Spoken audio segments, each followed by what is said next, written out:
Hey, Andrew, Hello. just me and you, or rather, you and me. That's my mother insists. Apparently. That's not a bad thing. Did you see I sent you a private message saying Recording about, in progress. oh, so I good. have not yet. Whoa, hold on a second. I got echo. Well, hold Uh, on a second. yeah, Hello, there we go. Dini. Morning. How's everybody? Well, I'm good. I've not yet seen your message, Fred. I'll check that now. Oh, yeah, don't worry. I didn't expect you to. I just wanted to say, Dini, I'm just mentioning to Andrew the little kind of the proposed labels for the hands. That they are not expected to be functional, of course. It's just so we can be in session and see them, see how it feels. That's all. Okay, that sounds good. Good morning, Leon.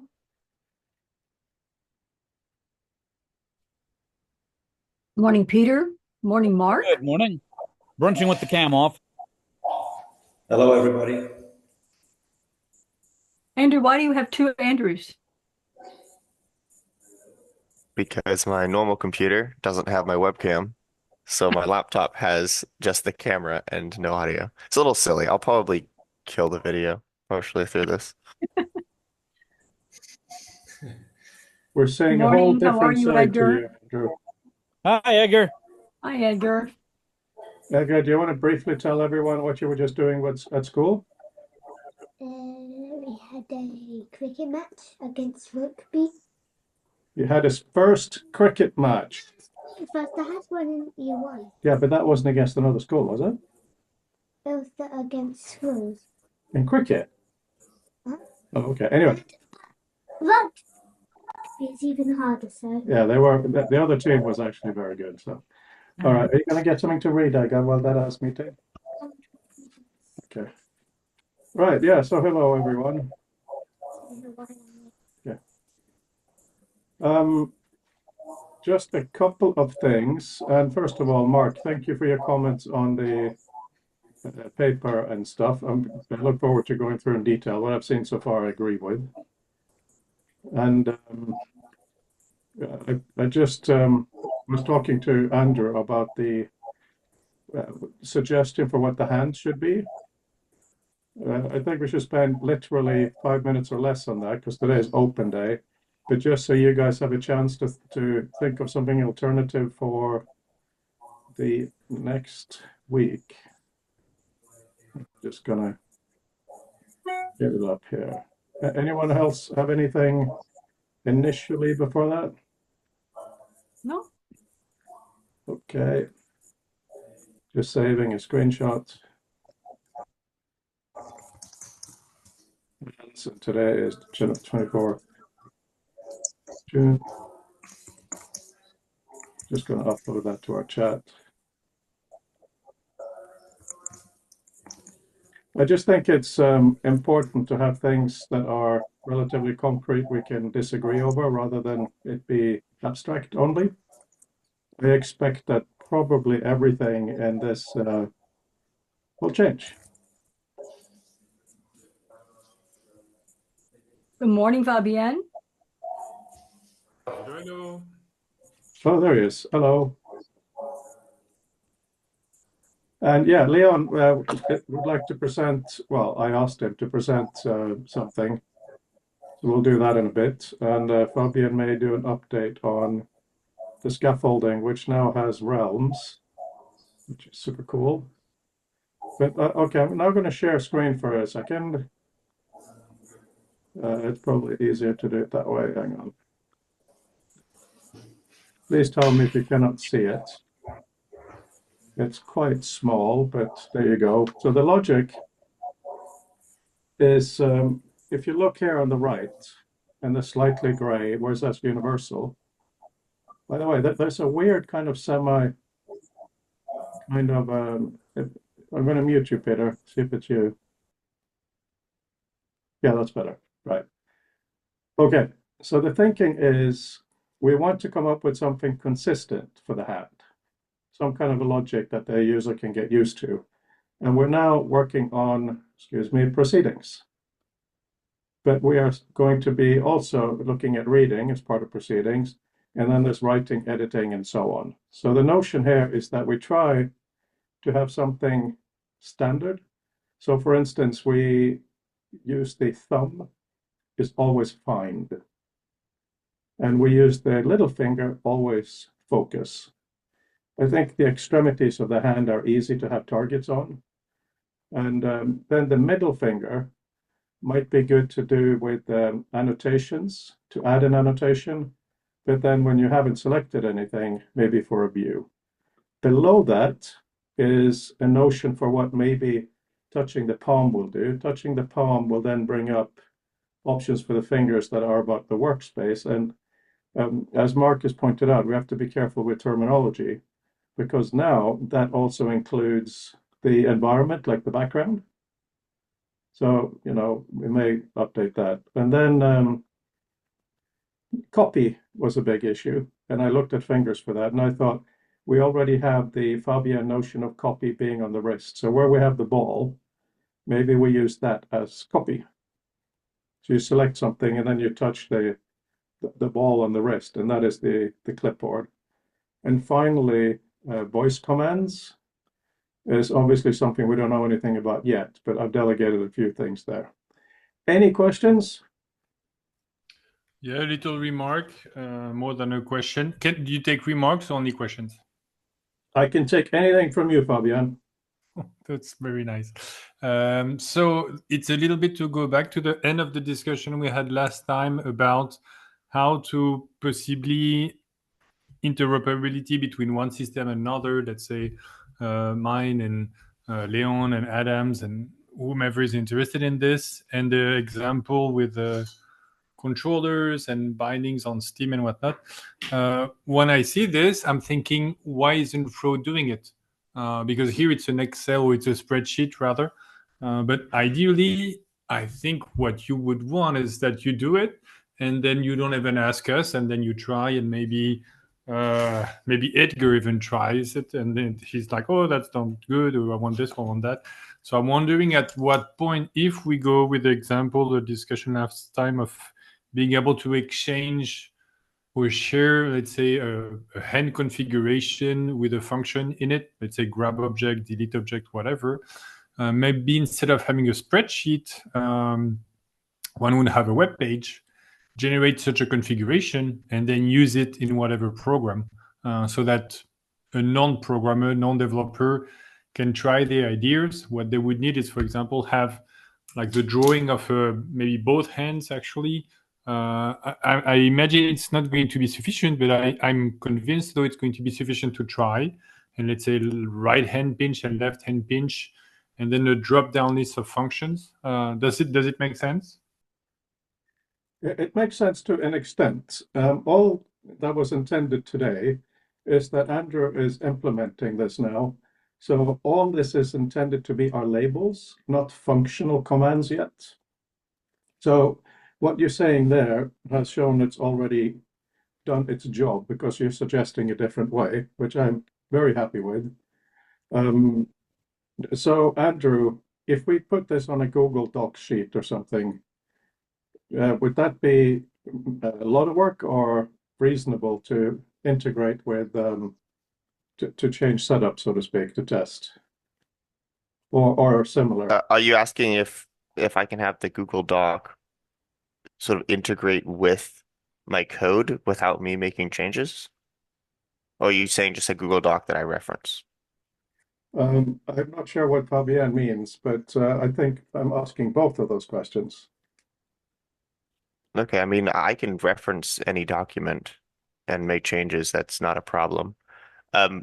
It wouldn't really make a lot of sense to code it in to dynamically adjust, just for some testing, because it's fast enough to relabel things.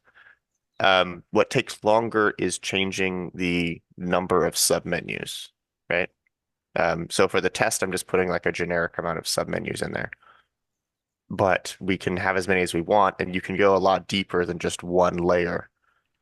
Like in your example here, it looks like most everything is just start node, and then you have options, right? You can go like start node submenu options.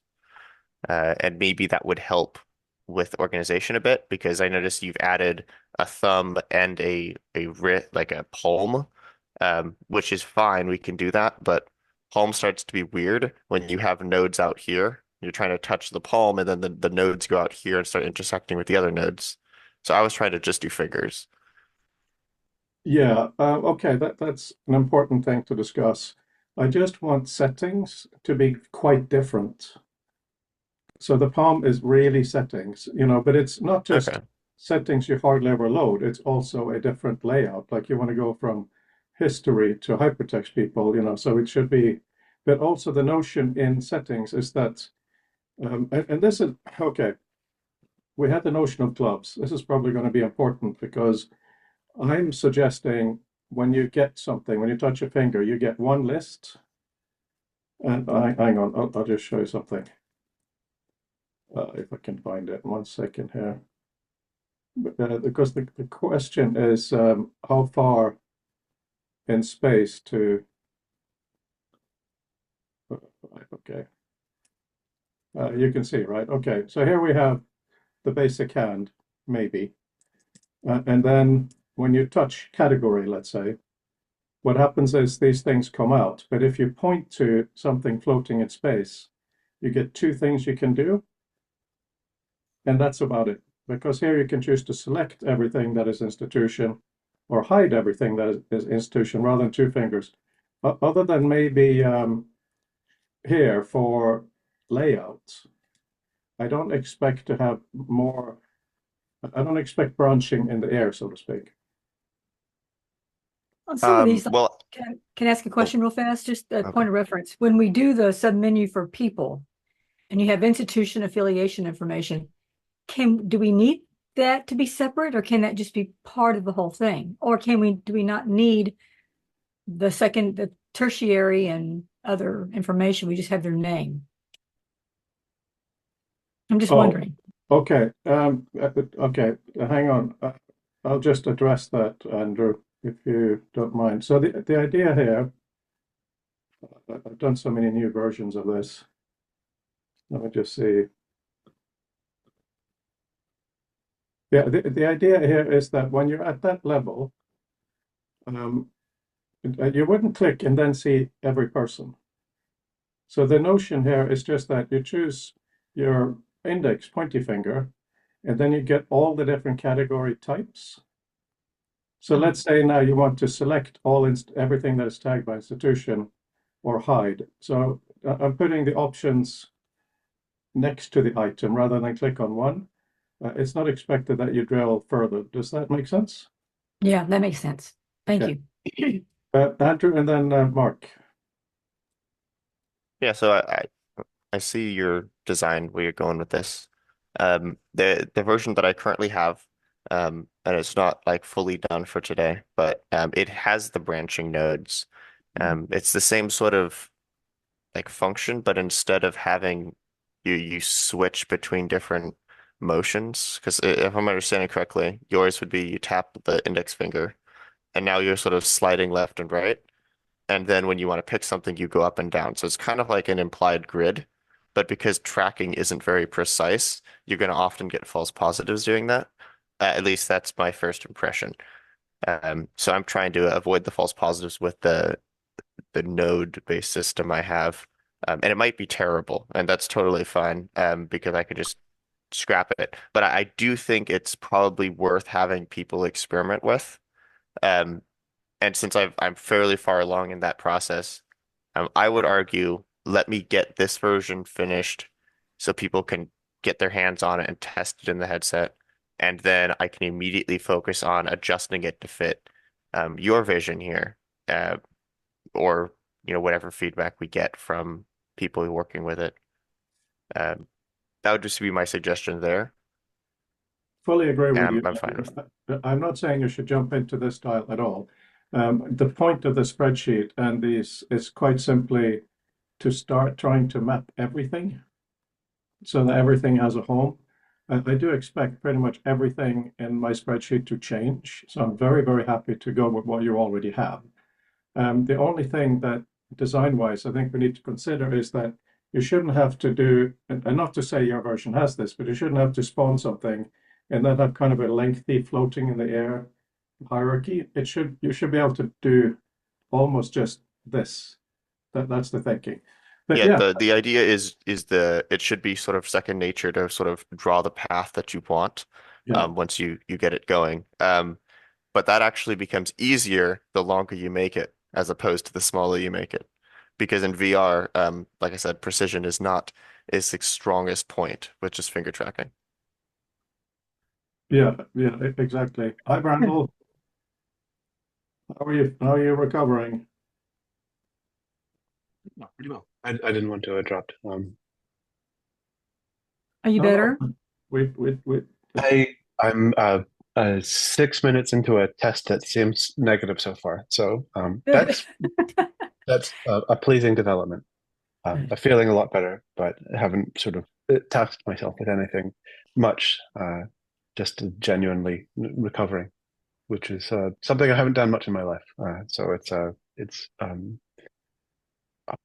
novel and hopefully has been effective. But yeah. May I ask you a question? Is that the first time you had COVID? Yes, yeah. My wife got it 2 years ago, but we managed to isolate well enough for it not to spread. We have a bedroom with an ensuite that in each time we sort of kept ourselves to, and the other sort of brought food and other things like that in. Yeah.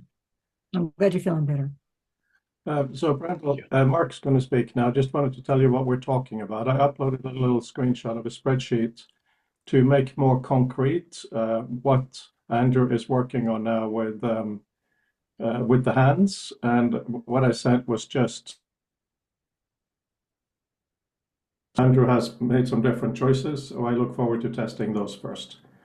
So now you're up to speed. And this is just a brief discussion. Today should be general text, but I wanted to give a little bit of discussion so it may be in people's background for Wednesday. But Mark, please, thank you for your patience.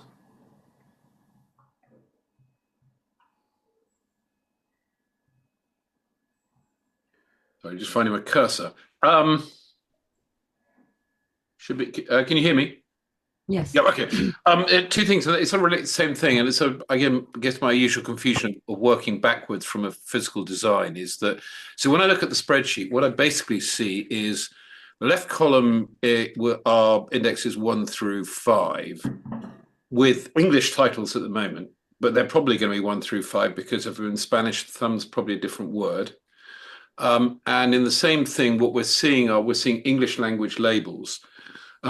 What's interesting here is my immediate thought is find actually exactly the same task in different settings, or is obviously the label is the same. I want to find something, but what I actually do may change, possibly when I'm reading versus writing and things. So what that says to me is that all the things in the second column are effectively a list of things. So we might have 3 different sorts of find activity. And so part of our mapping needs to be not just this is fine, but what it actually does is X, because when the environment has to do this mapping, it needs to have the stuff labeled in the right language. It needs to understand what the function is. So that's my only caution, is getting too sucked into looking at screen labels, because often it actually hides the deeper construction you need to do behind. And that was also where my slight confusion was looking at the thing about categories, because I'm trying to work out, are these extracted categories or something because a person probably has a location, they have an organization or something. So the categories basically are whatever they're defined to be in the environment, because I would assume that if people are providing reasonably rich metadata, then you just pull the stuff you want and use it in the environment. This is something I sort of picked up from Adam, who after I sent him a whole lot of data said, no, you don't need to structure it like that. I can actually compute that on the fly far more reasonably if you just change it the following way. So I'm sort of taking that lesson on board. And I'm just trying to think how that actually practically maps so that the sort of data object, for want of a better word, that Andrew or Fabian might then end up sort of passing between one another. We'll make sure we've sort of captured all the bits that they need. Otherwise, we tend to get bogged down in textual labels, which are going to need changing anyway, depending on what language you're in. Thanks. So this is a very important point, and I now suggest, unless somebody minds, we keep talking about this for a while because I think we're going into more general discussion. Starting a little bit concretely, though, we got to call them something. So obviously that's the starting point, but that doesn't mean that once we call it something, it is the thing it is. The notion, what I'm trying to do here is more, because yes, as an example with focus, even more than find, focus in different environments means very different things. If you're writing and you do focus, it'll gray out the other text. If you are reading, it'll maybe lift it out. So it is almost like different apps, same keyboard shortcuts do different things. And in terms of our language here, yes, we really need to work on this together because it has to be more conceptual than just text. With your example of find, it really does mean different things in different spaces. And maybe we even end up doing icons for this, but this is why it was actually incredibly difficult to put together this thing because things contradicted, but it was fun. And now we have something to disagree over. So I very much look forward to Andrew's prototype on Wednesday. We can map around different things because issues are very much about, ideally, you just want to be able to point to a finger and something is done for the tasks we want to do a lot. We don't want to have to point to a finger, go through a menu and do all of that. We don't want to do that. And we most certainly do not want to have our index finger generally means so-and-so, and then you're in a different environment, it does kind of a very different thing. So there's a lot of balls at play, and that's why I think this is a generalizable thing. I think it is maybe one of our contributions. If we, Andrew, do you want to speak that, please? Completely. Sure. I didn't mean to interrupt you though. No. I was waffling. This is much more important. So from my testing, just what's easy for a user to sort of gesture on. I found that the thumb is like kind of in an awkward place for a function you want to use frequently. So I would put settings there, something that you're not going to interact with frequently, but it still has room to sort of place menu items floating out here. If you have menu items on the palm, right? I've mentioned briefly at the start, but not everyone was here. Then you end up with a bunch of the settings kind of like overlapping the hand and the other nodes, and that starts to get like a mess. So I would put nothing here.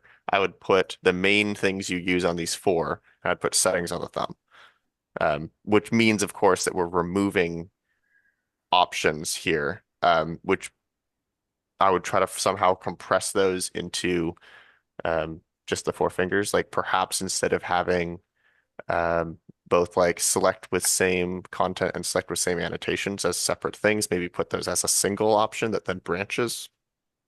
I don't know, that's just the way that I would go from the initial testing I've done with my current demo.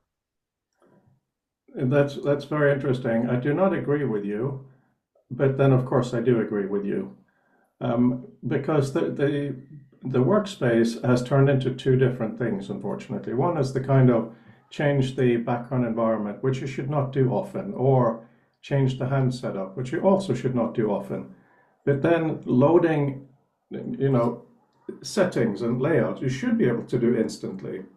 So, but okay, let me ask everyone, and specifically Fabienne, having the ball as the clipboard, could that maybe have two functions, or could maybe on let's just call it the primary hand, maybe the primary hand has a ball as well, and that is the setting, so to speak? Basically, Andrew, you're saying the palm is a funny place to touch, right? No, I'm saying that if you map text onto the palm, It gets difficult to interact with because there's hand in the way. Yeah, but there's not, the idea is not, if we keep it as it is, the idea is you touch the palm and then you get submenus on your fingers. Oh, so touching the palm toggles the fingers into different modes? Yes. Okay, I could see that working. It might be confusing, but that would be a lot easier to use than having submenus on your palm. I must have misunderstood your chart. It's not an easy chart to understand. Yeah, so, but okay, so let me just ask, what's the feeling of, there's going to be many things for the fingers, right? But the ball on the watch or whatever we're going to call it is incredibly useful, powerful, and easy to hit. So do we agree that probably it's a good place to have a copy paste command? Yeah, since we made that decision 6 months ago, I'd like not to go backwards and keep going forwards. But up until now, the sphere has been settings. It hasn't been for copy paste yet. But we could. I mean, it could be more impactful if we use it for other things, right? For things that we don't need our fingers for. Right. Hands for. So if you, guys, if you look at settings that aren't something you change a lot, should we maybe do that as sphere on the primary hand? Does that make sense? If we have a precedent of dominant hand always touches and non-dominant hand is always menu, we shouldn't swap that just for settings. I think we should for that reason, because one of the important interface perspectives for me is easy things should be easy, but harder things shouldn't be easy to do accidentally. So a settings, like on a Mac, you do command, comma, or you go up, it's kind of hidden on purpose. So the things that should be hidden may not be there, and it may be refreshing, but I don't know. What's everyone else's perspectives on how to go into deep settings?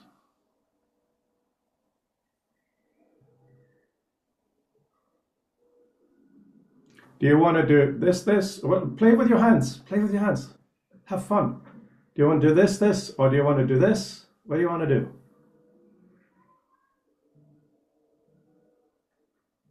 Can we think about it a little bit more rather Yeah, than of course, but it's also fun moment? to do it. But yeah, absolutely. Mark, what do you think? Well, I mean, as Dean said, it's something to think about. But I do see some point in actually doing the counterintuitive thing, taking Andrew's point about going sort of switching out of the dominant mode. Now, assuming one has the use of both hands, that by effectively switching the action hand, that's a sort of signal that you're going to do some stuff that's essentially you're doing stuff that's out of the current flow. But I just don't know. I think it's one of those things that I'd find it useful to have a test tree where I could test the idea without being bothered about what the labels mean, because I get very confused with over close design. I'd much rather sort of see what's it feel like. It's almost like something saying use your non-dominant hand to touch finger number 4 or something, so you don't get lost in the labeling and what you're trying to do. What you're actually looking at is the ease of the interaction.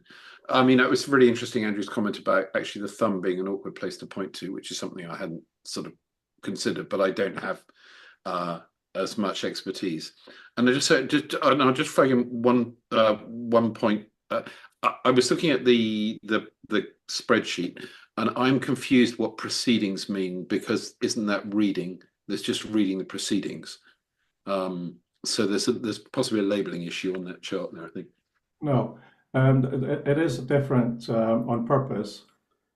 What is meant by that is our primary work of going through a set of proceedings is the proceedings. Reading refers to when you have a document pulled close to read kind of quote unquote page by page. So they are slightly different. For instance, So if I understand really, and drawing on some of the, and so we sort of keep it in the context of some of the wider stuff we're looking at. What I think you're talking about, therefore, with the proceeding is you're actually talking about interacting with a binding. yes. And I mean, I'm just trying to collapse this back out into its generalized structure, so we understand what we correctly understand what we're dealing with, and we don't get lost in the end labeling.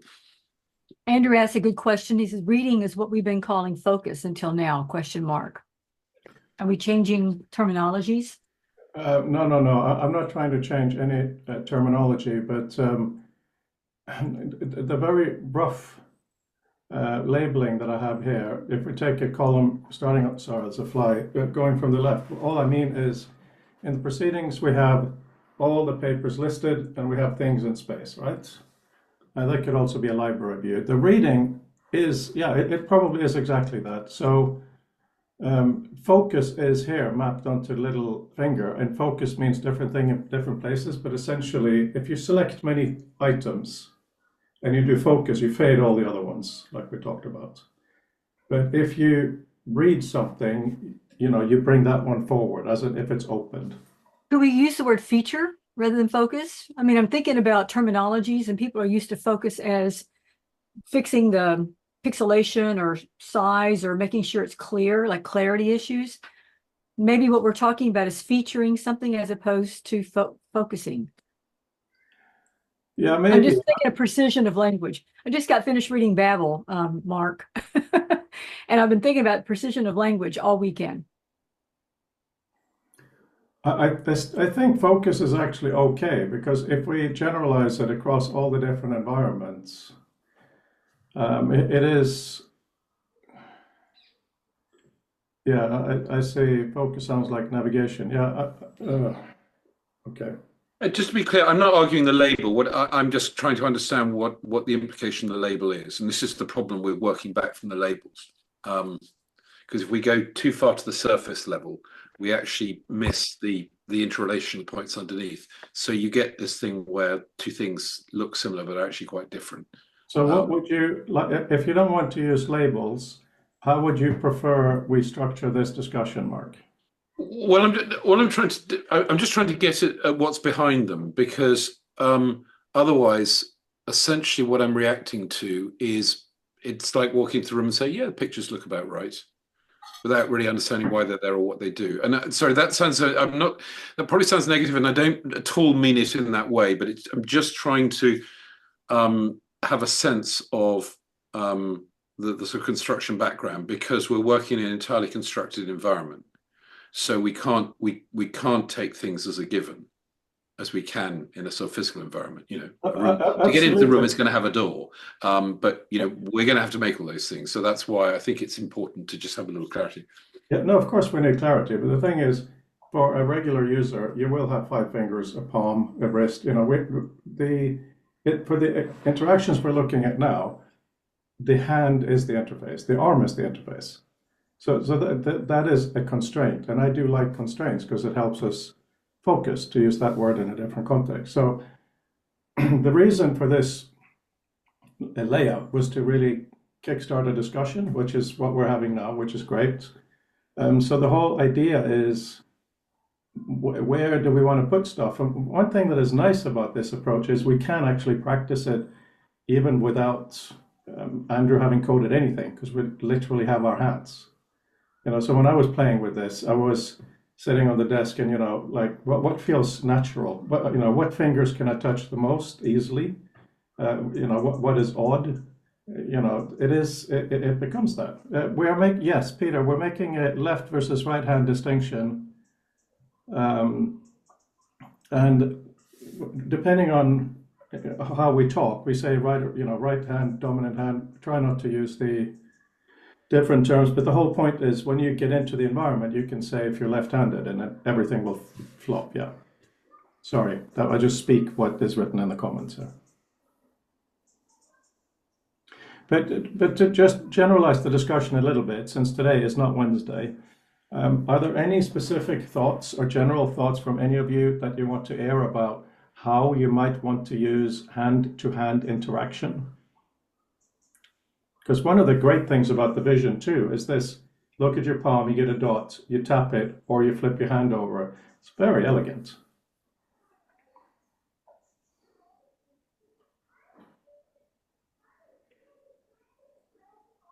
One thing I would say about having one-for-one mappings like this is that it is challenging to add or modify them because it tends to be sort of significantly hard-coded. So if you have modes that you have a repertoire of further actions from, and you have the ability to navigate and scroll through them, that becomes a little bit more flexible, rather than having one-for-one mappings of like hitting the pinky as focus and stuff like that. It's often pretty good to be able to have some mode for being able to cycle through.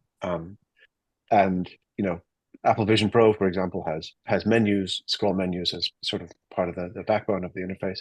I think we can do better, and I think it's really nice that folks, especially in this group, are successfully doing better.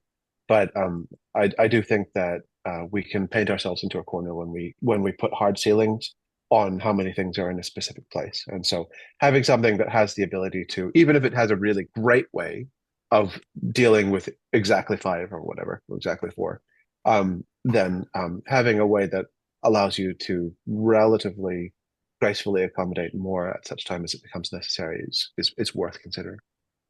Absolutely, 100%. That is really, really important. And in the little chart that I made, or whatever it's called, there are some non-bound things. So what I'm trying to discover is which things should be always the same. So we have that flexibility. So to find that balance is exactly the key. Oh, sorry, Adina, I didn't even see you. No, that's perfect. That's a perfect segue into what I was going to ask. So 2 thoughts. First, we use our hands in specific ways. Our hands have dominant fingers. There's the ring finger. There's fingers that are harder to use that make any sense, like the pinky finger.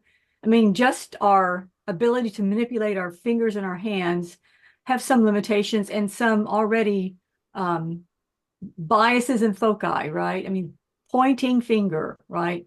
We don't use a middle finger very often unless we're trying to be ugly. I mean, there's just some real things already built into the Western system. That said, if you can bring up your hand, what we can do is look at what you've got. So bring up the opening image that you showed us. Oh, Fabian, I think I got it. I can also show, unless you want to, Fabian. I know you have. Well, I was talking about yours. I mean, can you bring up what you're talking about? Oh, that thing. Yeah, absolutely. Okay. It's coming. Please go on. And not that, I'm talking about the hand diagram. Yeah. Okay, so imagine each of those fingers have of a specific use, and the ones that's the most important is the pointing finger, the ring, the pointing finger, right? So whatever this one does should be dominant. It should be holding a lot of important activities, right? The ones that the activities for the little pinky finger, if it exists at all, should be minor, because we hardly ever are able to do much with that, right? Thumbs are important. So we should put a lot of the heavy use on these two appendages. The ring finger, and I mean, the other 3 fingers should have minor, right? And maybe they work together to do something, with the other fingers. But I think the first two fingers are the most important. Just from my own work with the motion tracking stuff. Absolutely, with the caveat that this is on the non-dominant hand, so we're pointing to it rather than using it, which is why I find the thumb and the little finger to be the most easy ones, because they're extremities. The problem I have with the thumb is that it sticks up. So if we're having the logic of the sub options coming straight out of the finger, which is very elegant, and I think that's what Andrew's doing, then the thumb, it would go on a very odd angle. So this is what's so fun to experiment with. It could always be that they're all horizontal, and the thumb also goes horizontal, but I completely agree with you, Dina. It is so crucial to see how we feel with our hands. By the way, the middle finger issue, my father would generally point with the middle finger. especially on paper, that was for, you know, he knew full well what the bad thing would be. But for him, because it's like some people have, you know, different lengths and whatever. So that's a very odd thing. Anyway, yeah, Mark, please. Just thinking, mulling on this thing, one of the things that I take away from the experiments we've done thus far is that simple things turned out to be difficult and difficult things turned out to be the other way around, simply because it's actually a new medium. Which means that I do wonder if it's easy to start labeling sort of tasks. So one of the things I think I've noticed as being not easy in VR is actually pointing at the right thing, unless I can touch it. And I don't necessarily know quite why. What that suggests to me is that selecting or pointing at rather than selecting, and then doing and then in a sense affirming a selection, because this cropped up in a comment I think you put into Slack about selecting or doing something on an unselected item, which I took to mean something you'd pointed at. So you'd point at something and want to do something with it.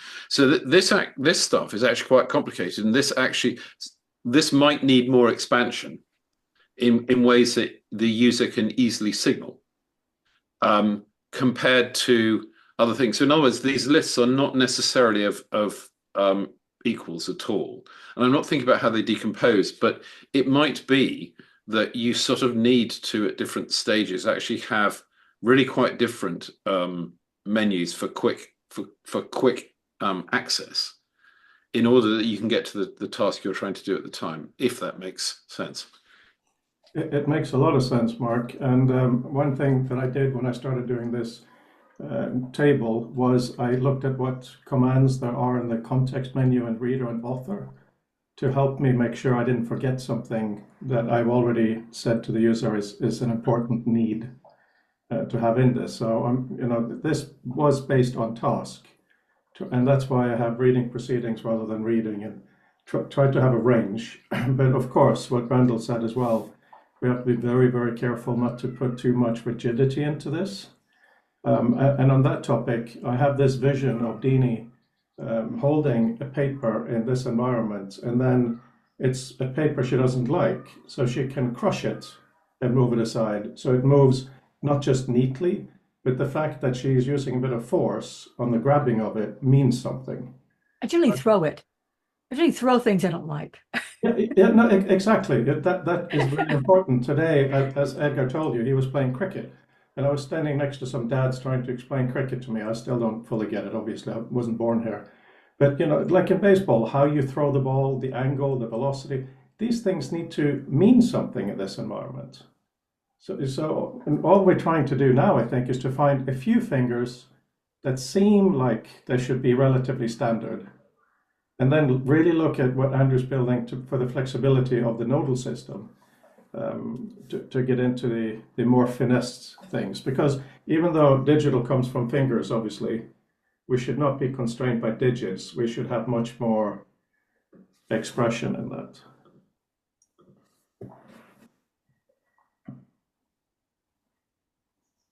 But I'm very much looking forward to Wednesday to trying a version of this, and I hope we can really go through and dislike quickly, so that we go through to something better and better and better.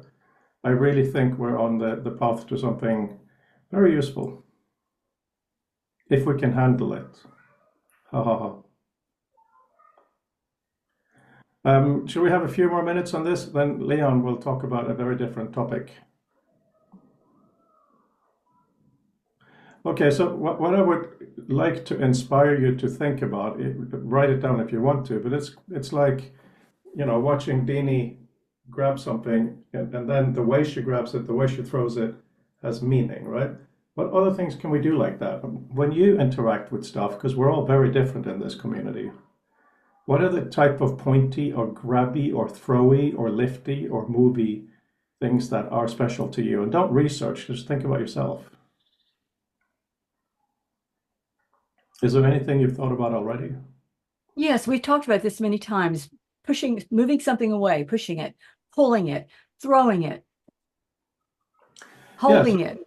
So I mean, we've done this like 6 months ago, so we're circling back to this discussion again. We've had these discussions, right? now, Vidini, we have a pointing, which Andrew's worked very hard and done a fantastic job on. We also have a pinching to select, right?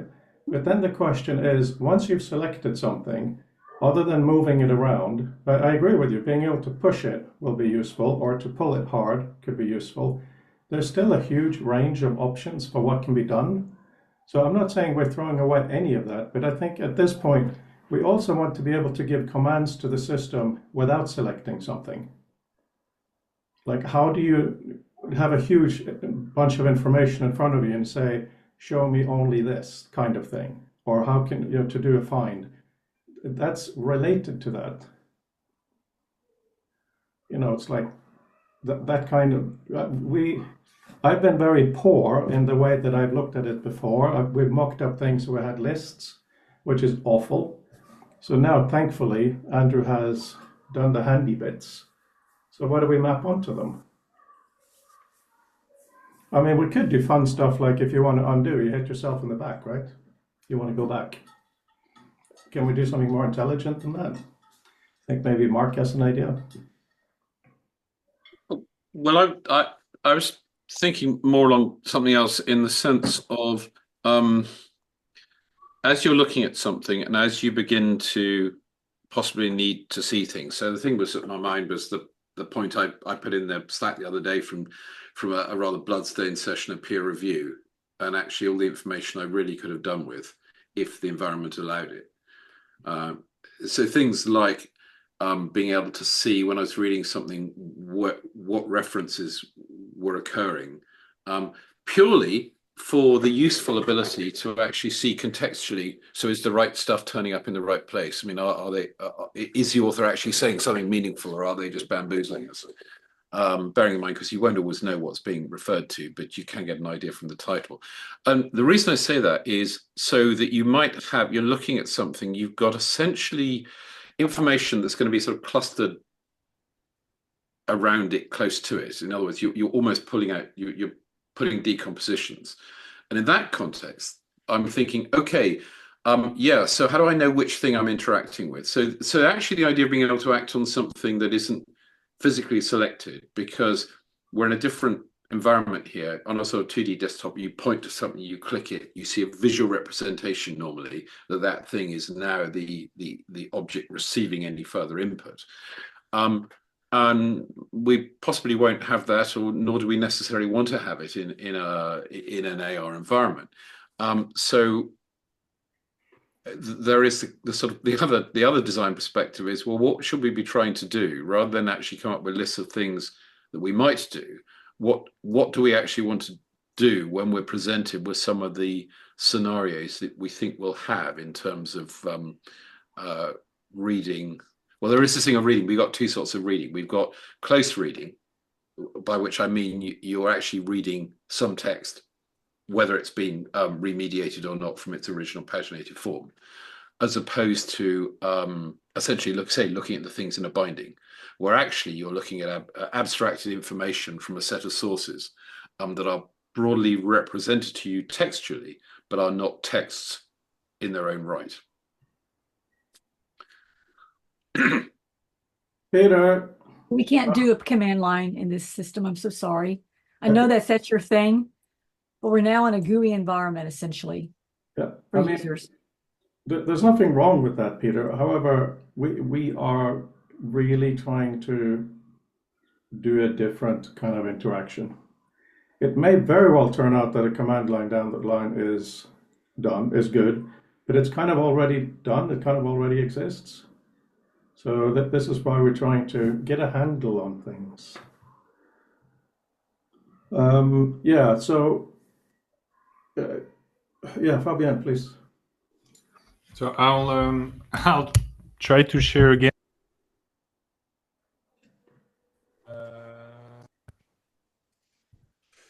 Because I tried to briefly sketch some of the idea, but with a page. So can you see yourselves? We can. Super. So that's the idea. The image here with the left hand and right hand, with the note that it's not making assumption about dominant, non-dominant, just technically that's easier for me. They come from the definition from the W3C on hand tracking. Is that what Randall shared? Is that one?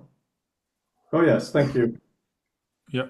And they have index like a value, because we know like that's the pinky fingertip, etc. So that means also I'm taking the implementation standpoint because it's easier for me. And the idea here being that you have a couple of ones that are famous. Let's say the 4 to 9 is usually the pinch. And here you could imagine those functions are delete object, call grandmother, like really whatever the system allows, basically. So it's pre-populated with this. And then here, from one to another, let's say right hand to left hand or the other way around. And a kind of escape hatch, which is, you can define it as, I just came up with that syntax, so it might not be very understandable, but I think it actually is, which is like left, so L for N9, so left hand index tip, right hand index tip, and if you touch your indexes, then you do the console.log function. And what you do at the end is you click that big button, and it changes, it put all the thing you've written down in that URL, and you would copy paste that at the end of your WebXR page, basically. And if your WebXR page supports it, a bit as we discussed last time, and a bit with the gesture manager ideas, if it supports it, that's it. It implements it, like your function is based on your own preferences. And it's the idea being that, for example, you thought instead of doing the spreadsheet, you do it directly. So you spend a bit of time selecting whatever you want. And then you try it in WebXR, and you come back to us and you tell us, okay, this felt good, this didn't, with ideally only using those drop downs. This if you have crazier ideas, but no more. This is fantastic. Andrew, do you have this layout with these labels? Is this something you're working with? Yeah, I have access to the same chart. I use it a lot for referencing what nodes are called internally, but I less so for the labels and stuff. So I can reference it again. Yeah, I mean, Fabienne, could you be so kind as to, in writing, give Andrew basically how to use that in a way that you can then use? I believe that is what you were saying, right? Or getting at.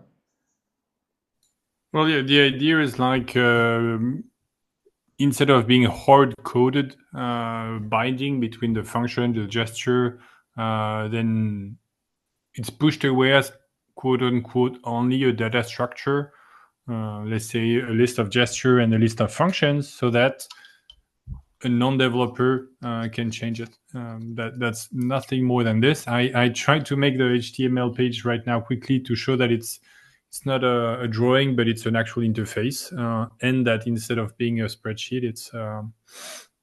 it's dedicated for that usage. But I think that's, yeah, nothing more. This is fantastic. Fabienne, on this, could you also put fingers so that if you have, was it 9? Was that the pointing finger? So yes, so if you click again on the link, you will see them. But if you click also on the bottom of that link, there is the W3C in source for SVG. And I'll try to find, I think it has a specific like skeleton join and all this. Voilà. So I'll put that specifically in the chat. Yeah, because this is really important and this is really useful. And I have a feeling Brandel has a perspective on it. Oh, sorry, Brandel. Bon appétit. Well, this is very, very exciting. But what I think we need to do is also invent independently, all of us, because, you know, doing one of the things I wasn't in Quest for a while, you had to touch some weird combination that didn't really work all the time. And we have a major pinch, which is fantastic. That's our major interface. But where do we want to touch our hands? Right. That's something excuse me for my broken speaking. The assumption on the little chart that I made is quite simply you touch anywhere on a finger. That's the base assumption, but maybe we do want it more fine-grained. You only touch on the tip. If you touch on the main finger, it means something else. Maybe touch isn't what we want. Maybe we want to swipe because Andrew's got these things coming out. Maybe we want to do this, right? To shoot something out. So maybe just like on a mouse, you have click, double click, triple click. We want to look into that kind of a language as well. So it's fantastic, Fabian, the mapping that you have, as long as we remember to keep our imagination for other ways to map it too. That's all. I also added at the bottom of the page an issue, but I will clarify it on the glyph and the microglyph notation, because I think honestly it's once again something that looks a little bit cryptic and of an abstract. Like, why do we need notations for like how to use hands? Like, we know how to use hands. Yes, we do, but then we don't know how to express it. Like, for example, you were saying swiping on the finger, and it makes a lot of sense. And I think spending just a bit of time with this kind of notation indeed is a good reminder for us that, yeah, pinch is reliable, properly implemented, people know it well, and yet like that's not the only thing we can do. And the notation is with this kind of things also about like it's supposed to be encompassing to pretty much not like the drop down list I was making, and that's why I put the text area as an escape hatch. You should be able indeed to say, okay, I started from left 10.9, but then I went down within, I don't know, a second to the one below it, so 8 and then 7, and that does a thing. So yes, I think the notation helps to expand the mind a little bit, and it also reviews the literature to show that there are indeed quite a lot of ideas. That being said, I just to be the annoying French guy there, we should dream, yet not everything is easily trackable and reliable. So it's also in between both. I think that's why pinch basically is what works so well. Is we get instant feedback, and in terms of computer vision, all the apparatus behind it, it doesn't fail too often. So Fabian, this is really, really great. Let me just ask you, what can you do within your own interest and your own work to help Andrew with the gesture stuff? Is there stuff that you can share to him that would be useful? And Andrew, I don't even know what you need, so I'm asking into the dark here, so to speak. Well, I hope that what I did just now in the generation, the generator page right now is helping. I no offense, but it's already helping me because it's making it more tangible than already the discussion of Wednesday last time. And now even before this conversation. So to me, that's useful. It's also, I hope, at least the same way that with Andrew, when we started to discuss about an interoperable, like with a JSON format on how to do things and where to put optional fields for the position of things. It's just a proposal, nothing more. It's the basically easiest, fastest, most direct implementation I could think of and write down, but it's nothing more. So one thing we need to develop is what the system interprets well now, because the reason I started really getting excited about the two hands is Adam brought up the issue of, when you do something with one hand, it's more likely the system will get it wrong, but with two hands, or rather a false positive. But with two hands, it's clearer, so to speak. So I look forward to experimenting with what current systems and soon coming systems can take as being robust. We shouldn't build a QWERTY keyboard, so to speak. We shouldn't make some gestures highlighted just because current technology isn't there yet. But at the same time, we shouldn't make things difficult.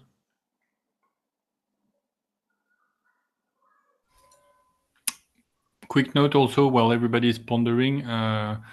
Obviously, the thing I did here is in 2D, so that, for example, while we chat, or we can copy paste from Excel or whatnot. But I think once again, if it could be done in XR, where you see your hands in front of you, like 30 centimeters more or less in front of the skeleton, and then those specific numbers with even the same coloring, and you drag and drop the function on where it should be, like as direct basically as it can be. I think that would be probably not necessarily a better way. Ideally, both do work so that you can think outside of the headset or copy paste and exchange and edit from others. But I think if it can be done in WebEx or in the headset, that would make more sense. Again, if it's responsive, works regardless of where you are in terms of interacting with the system, I think it's better. But it should not, let's say, be a cop-out for not working directly when you're in it. So, yeah, absolutely. So let's look at Rob. Let's look at Rob's work. Let's look at what Rob is currently writing. He's writing a story that's at least partly set in VR, right? So let's look at your main character, and let's pretend we're making a movie based on the book. What kind of cool interactions do we want to see the character do? Basically, Minority Report, but real. Cool matters. When you're looking, of course, when you're looking at Minority Report, you're watching, what you're actually watching is, in Minority Report, you're seeing the screen. So their gestures are driving a 2D screen, or, well, a virtualized screen. So one of the things at the moment is it's not particularly easy, because I noticed when Andrew and Fabiano showed us things where effectively we're trying to see what somebody else is seeing. So the seeing somebody else's gestures are not necessarily as meaningful to another viewer as they are to the person doing the gestures. And that's not critique, but that's just some observation that springs to mind. Absolutely. But while we think of Rob's sci-fi characters in this future world doing these things, it's not just visualizing from the outside. You know, humans like to do cool things. One of the reasons cigarettes were popular, I think, partly is because you looked cool holding them. At least people thought so.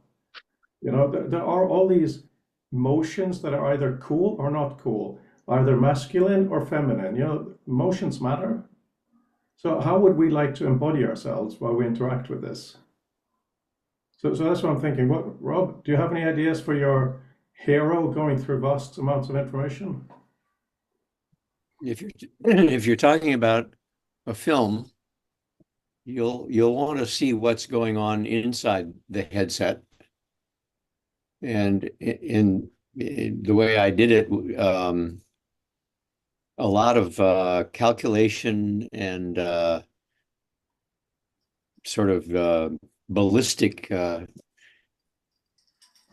or knowledge is mapped out over the reality in the headset, so that it can give you instructions on how to act or behave in certain situations.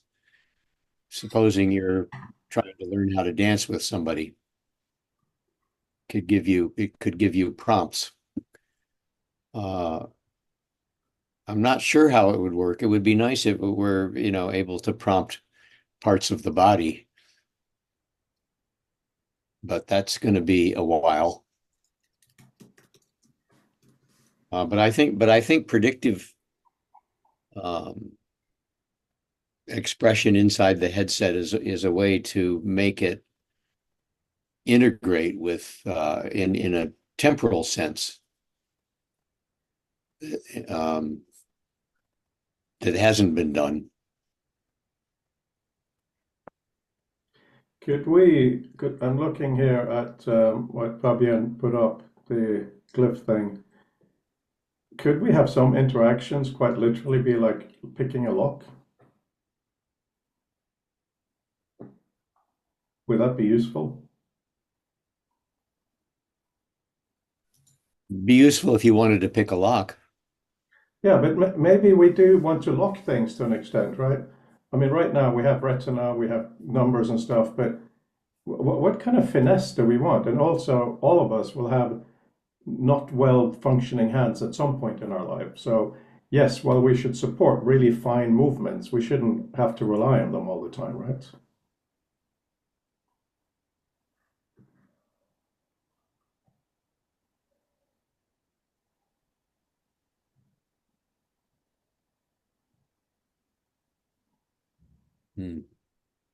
Well, Mike, to go back to your lockpicking analogy, I think the difficulty part is you need a sort of scenario or a context to really help make sense of this.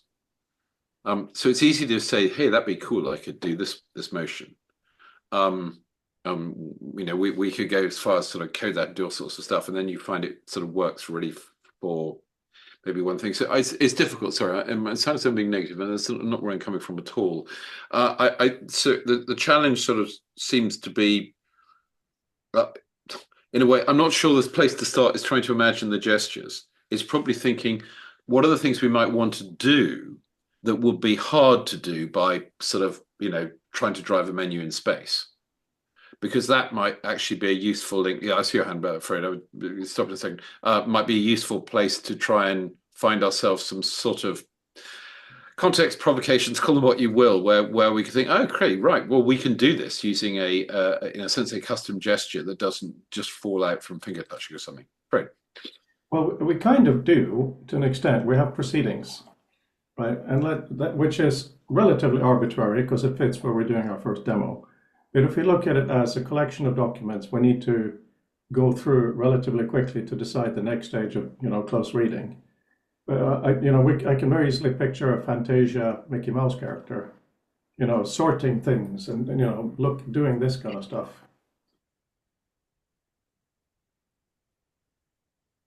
Yes, though the sorting also needs to depend on, you actually need to acquire a certain amount of information before you can do that. So the fun part of sort of throwing the paper in the bin actually comes after some actually much more close-grained stuff where there's an element of extraction / decomposition of a source text within the binding, so that you can see essentially you can see important information contingent to parts that aren't in the normal print presentation that would allow you to quickly say, okay, this is just not for me, or this is absolutely for me, but I was there, good, put in a different bucket. That gets you the sort. So the sort, the easy bit is at the end where you say, aha, I've made a decision. I'm going to stick it on the throw pile or the keep pile. The bits in between are actually a really interesting part of interacting with text in a way that we don't have a means for. I think it's difficult to test at the moment because we don't have the metadata on top of the text to make it tractable at the moment today for us to do that. So you now have a chicken egg problem that you've almost got to build a textual demo to allow you to even test the extraction. And again, I don't see that as I think that's just something we have to do. I don't think it's not something that we should shy away from. In the paper that you so kindly commented on, Mark, the current version of the little Spheri thing is, I took metadata out and put it underneath because metadata has to be there to support any of this. That's really, really important. Another thing that we're only beginning to look at in this group is the AI, which I think we have to assume every single tool has AI behind it, but we have to make sure it's to an appropriate degree and not just analyzing and thinking for us. It can be tiny things like just extracting stuff or whatever. But if we do assume that in this environment, we do have great metadata for each of the papers and the proceedings, I think that's fair enough. Rob, please. I'm wondering if we are making a distinction between operating inside the virtual reality world and operating in the real world with prompts from the VR world. Part of it is that I think there's beginning to be a lot of gestures, and I'm already confused about which ones are which. Will there be a way to access, I don't know, training or menu or some way of getting reminded of what the gestures are while you're in it. Well, Otherwise, it's going to be just. This is why it's so annoying that Adam's not here. I'm hoping to bring him back. He's got family things he's dealing with. But when he started with this whole thing, what we realized is when you look at your palm, your non-dominant palm towards you, each finger will actually say in words what they can do. So an example would be, as we currently have, little finger might be focus. So whatever you have selected will then come into focus. And some of these, I'm hoping, might be standard. So whatever environment you're in, your pinky will do that. The pointy finger might very well be where you choose to see what kind of thing to see. So that will then shoot out if you point to a list of options. But that's the thing. This menu has to always tell you, yes, virtual finger tattoos, Peter, exactly. It will always show you what it can do. But as you get more familiar with the system, you should be able to do it without looking because you're literally touching your own hand. That's kind of exciting, right? Possibly. So it's been done, for example, with Mozilla APainter a couple of years ago, because the APainter was a sculpting painting tool to paint in 6 degrees of freedom. And there was no hand tracking back then. It was controllers, and when you have controller from one device to another, different buttons, it's exactly like on the consoles. Basically, you get confused. If you use it every day for hours, of course you don't, but nobody does actually. And what they did is the first time you put it on, the controller had like tooltips basically. And after a couple of usages, you wouldn't see it anymore. Or even after like 5 minutes, once you clicked like half of the buttons, basically. Yeah, thanks for the link in the chat. And you could also, if you were confused, for example, you haven't used it for a month, you could press the right button, which was not a hard one to guess. I forgot exactly how it worked, but basically it's been tested and that works quite well. So we can retrain, and honestly, I do think it's needed specifically because we don't spend hours every day on it.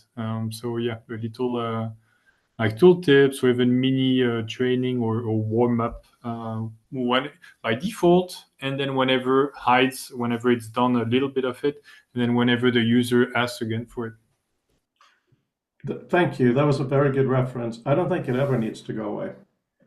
I really don't, because Mark pointed out, and Brandel, that if you get used to some of these commands in one environment, find will mean something different in another environment. It won't be the same kind of find. So you may very well want to have a different wording, even if it does a kind of a find type operation. So I think it'll always be useful to just stop and look at your hand, to just clarify where you are. Yeah, but these are things we can experiment with. But anyway, let's switch over to Leon in a few seconds. But I am so grateful for today because we've gone over a few old things. We also opened up the discussion. And what really, really excites me is the fact that in XR, there is nothing physical. It's not the holodeck yet, but we do bring our own body. So to map onto the body, I think is fantastic. Of course we should do things in space as well, but it's, I find it a really, really, hang on, here the hand is a proxy menu, but it can explain what throwing gesture is or how to correctly execute it. Oh, absolutely. Let me just speak that for the record. Mark was saying, here the hand is a proxy menu, but it can't explain what a throwing gesture is or how to correctly execute the gesture. Yes, there's a completely important layer of this. So in the environment, people will need to know pointing and pinching. Those basics they will have to learn. When it comes to what the actions are, like maybe crumpling something and all of that, yes, this will not be solved by just putting labels on the hand. So maybe what we need to do then is at the back of the hand, have a huge question mark or something. Because I do agree, it should be accessible to find out how to do that. Because what we're trying to do is give people an amazing transition into this environment. This cannot just be built for us. So yeah, thank you for highlighting my ignorance there. And any final points on this before we go, Leon? Leon, you're there, right? Exactly, I'm here. Oh, and you got special sound effects and everything. Excellent. Okay, so we look forward to testing whatever Andrew has on Wednesday, which will be phenomenal as always. Until then, if you think of something, please write it down. You may have that one insight that no one else will have about some kind of a gesture thing. Let's not lose them, okay? Please. All right, Leon, please talk about communication thing. All right. First of all, do I sound like a robot or a human? You sound like you're in a swimming hole, but a human one, and we cannot see you. Yeah, so I do that because of the connection. This meeting room is designed as an echo chamber. Anyways, bear with me. I'm going to share my screen. And I want to pivot the conversation from hands to hands-on communication. Window.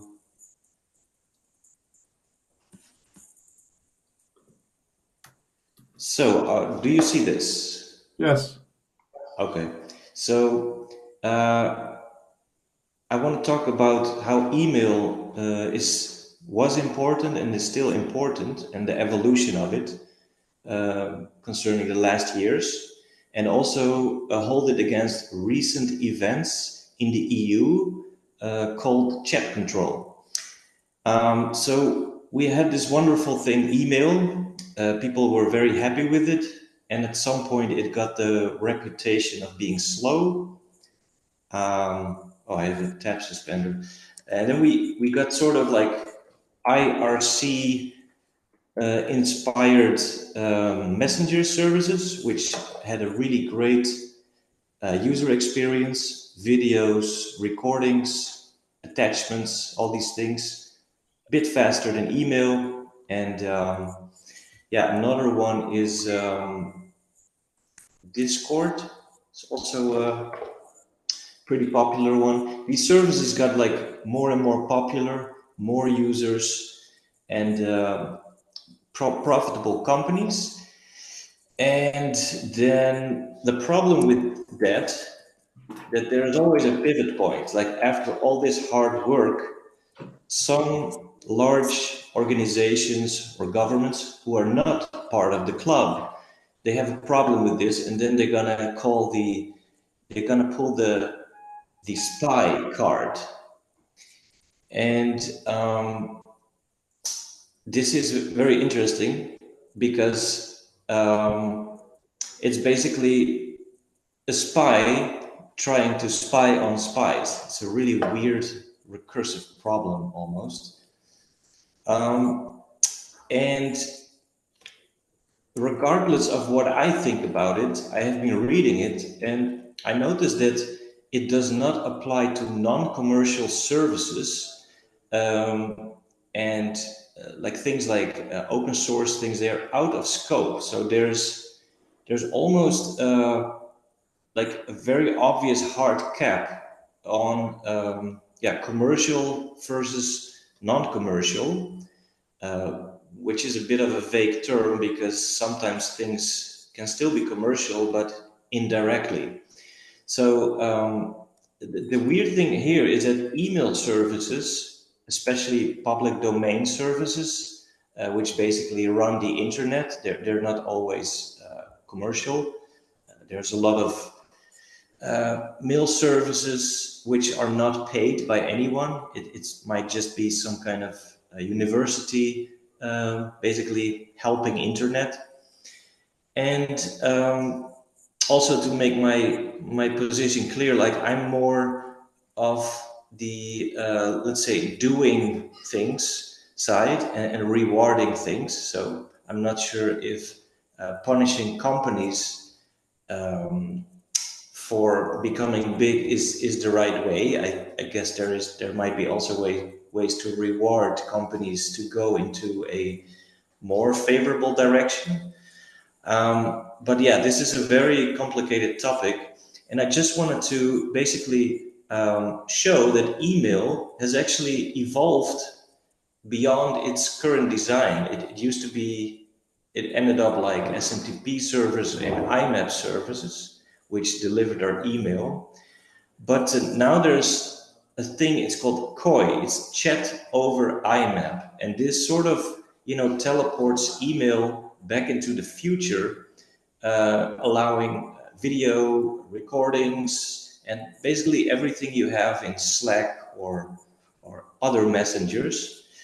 And one of the popular clients for this is Delta Chat. It basically looks and feels like WhatsApp or Facebook, but it's actually just storing its contents on your email address or a temporary email address. So it's basically just email servers. It's just that the email servers got better.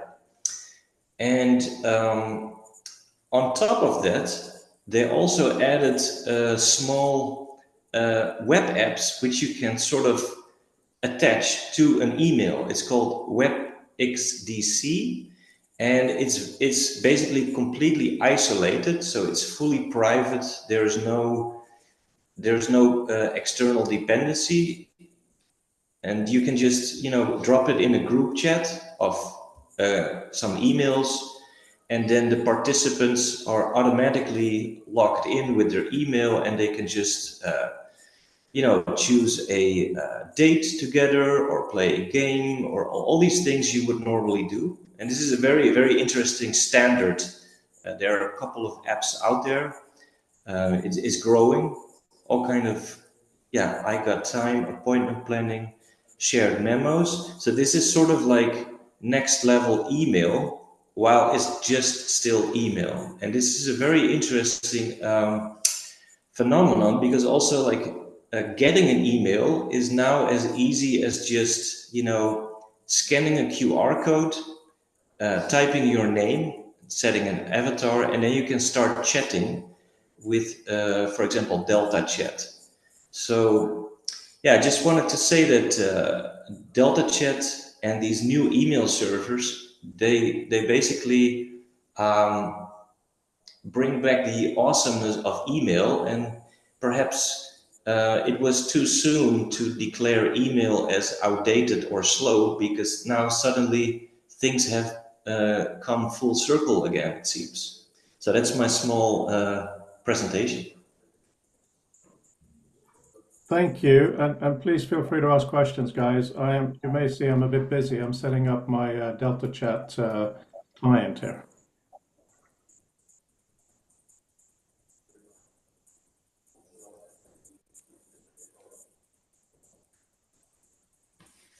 Come on, guys, this is amazing. It's okay.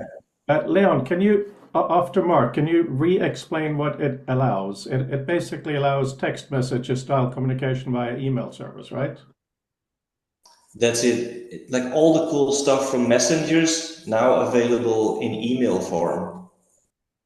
Well, one thing that, as someone who only reads email on a phone under duress, because I have learned to use an email client and get tons out of it. So although it's email, it's a slight difference, because effectively you're reading in essentially what looks like a web page of sorts, or a web style display. That's not I don't say that's a judgment. It's just understanding there's a slight shift.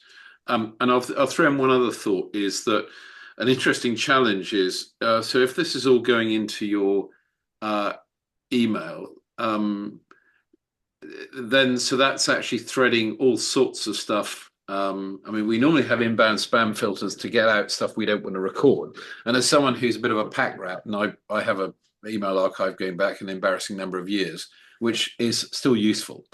There's an interesting challenge in this new thing as to how you would mark the sort of okay type email, because you really don't want to keep that probably. I mean, I don't know the answer here, but that's an interesting new challenge with this new format, which I don't think, I hasten to add, I don't think in any way detracts from it. I'm really glad you showed this to me because it's certainly new to me, and I think it's very interesting. So thank you. Yeah, so how I set it up, I was also confused by this. I'm basically still using my normal email client for my usual email, and if you label it Delta Chat, it shows up in your Delta Chat as a sort of fast communication form chat. So in that way, I keep my slow email in my normal email client, and the fast email, for example, Fabien Bennett 2 has a Delta Chat label, and when he messages me, I get an immediate notification on my phone, and I can answer with two words, yes or no. I also tried to send a voice recording to Fabien, and he did not really like it though. So don't do that. So guys, I think this is really important because Leon has been costing me money lately. I prefer to text rather than email, but texting between here and Hungary actually costs a bit of money. So that prompted me to do it. You know, we looked at all kinds of things like Mastodon and all these things, and hasn't really happened. So, you know, in my community, there is obviously iMessage, there is WhatsApp, there are all these different nonsenses, but this is based on your email address. I think that's an interesting provocation to try. So it means you own your ID forever. So just quickly to check I understood. So when you basically flag something as being in your Delta Chat sort of channel or whatever, is your, well, that's interesting. Where is it being stored? I mean, again, because I tend to use one of my Macs as my primary store. So after a short range of probably keeping a month or so in general inboxes, I shift it effectively onto local storage. So I can't access it from every device, but nor would I want to, because I don't want all that being syncing around in the background. But I take it that essentially what you're saying is that if you mark a conversation or a target as part of the your Delta Chat exchange, that essentially gets saved in a something akin to a Delta Chat mailbox. Was that a fair description, Leon? Well, it's basically stored on your email inbox, so it's all email, and yeah, it's basically, yeah, what I really like about it, I label it as Delta Chat to sort of have very important people.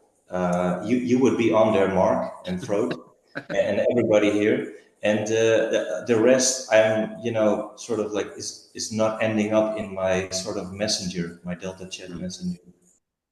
This reminds me of Twitter in the very early days when I used it. The main thing it did was you could get in the top of someone's attention stack,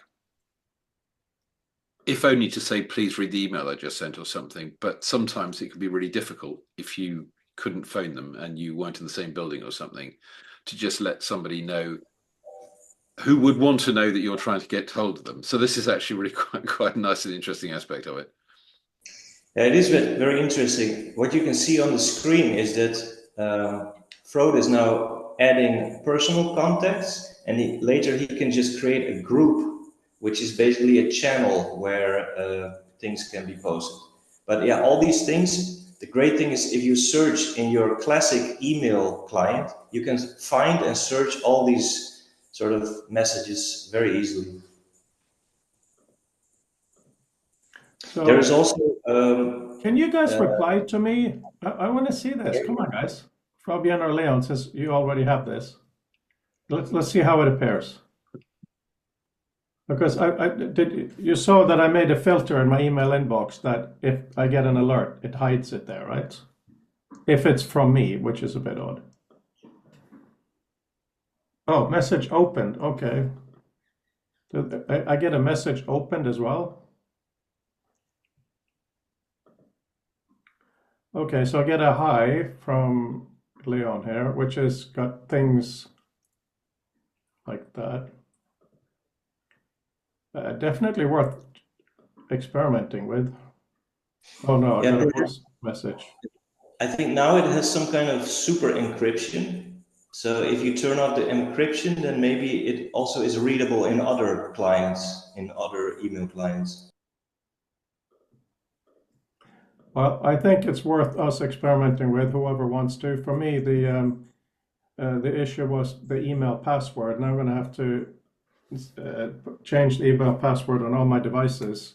But you know what? That's probably okay and a good thing to do every once in a while. So what am I complaining about, right?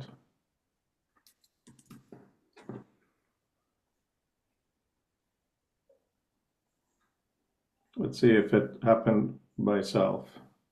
Yeah. So I'll have to check.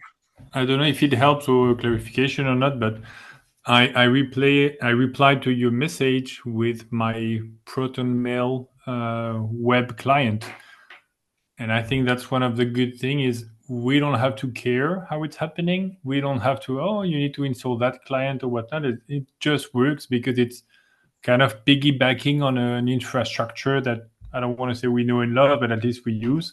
And I think that's one of the beauty of this kind of tools where you don't need to like the burden of trying to convince people that it's yet another tool is so much lower. And yes, if you want like a slightly more practical version, you can, but it's generally optional.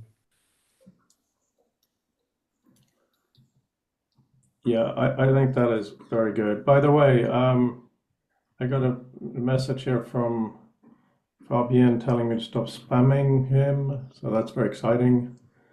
And then I put an emoji on that. How did you receive the emoji? Did you see it? Interestingly, the website of Delta Chat says that Proton Mail does not work, but maybe it's just a few features. It does work. I mean, yeah. Maybe it's because I have my own domain. I'm not sure what does not work, so it's hard to say. But I received your messages, so not the emoji.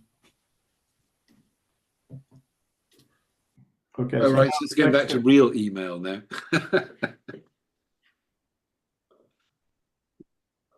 Right. Anyway, definitely worth experimenting with.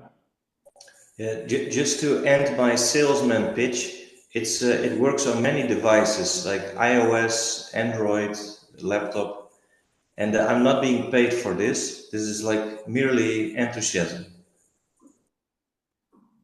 So where does Delta Chat, is it a US company or some international thing? Just out of pure interest. I think it's like an international bunch of open source developers, right, who started this. And maybe they are funded by governments. Still, a lot of governments care a lot about email and maybe sort of making it hip again. Yeah, the about box is interesting.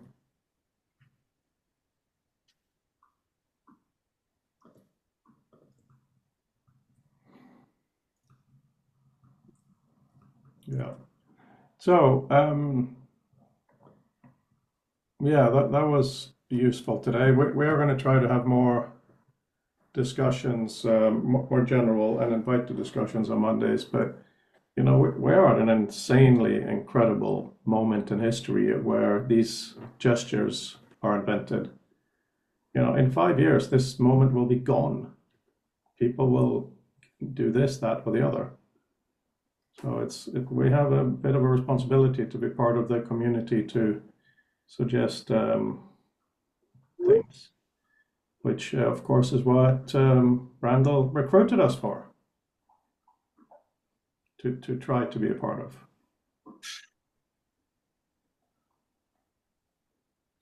So who wants to come to Norway at the end of August to have a weekend of text talk and boating?